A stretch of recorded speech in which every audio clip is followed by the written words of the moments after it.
إن هذا القرآن يهدي للتي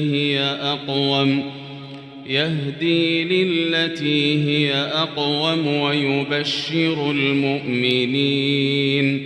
ويبشر المؤمنين الذين يعملون الصالحات أن لهم أجرا كبيرا وأن الذين لا يؤمنون بالآخرة أعتدنا لهم عذابا أليما.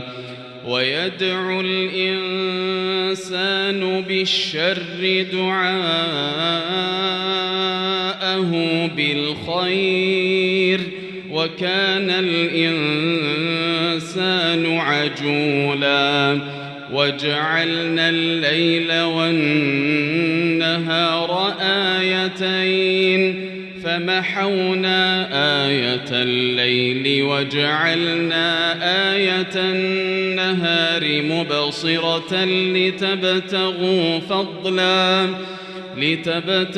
فضلا من ربكم ولتعلموا عدد السنين والحساب وكل شيء فصلناه تفصيلا. وكل إنسان ألزمناه طائره في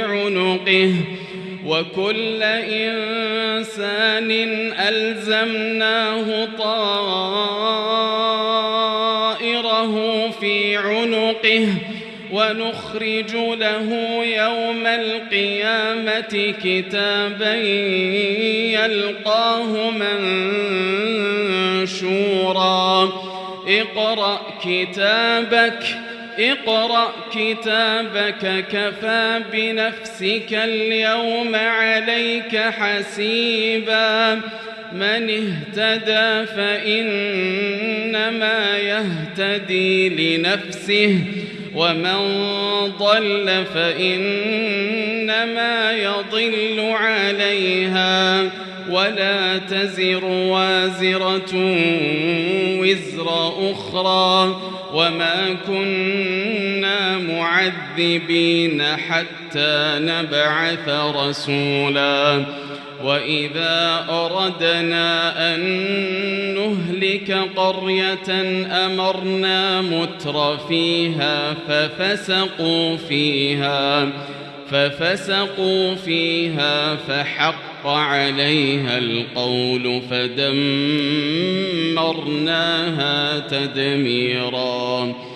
وكم أهلكنا من القرون من بعد نوح وكفى بربك بذنوب عباده خبيرا بصيرا.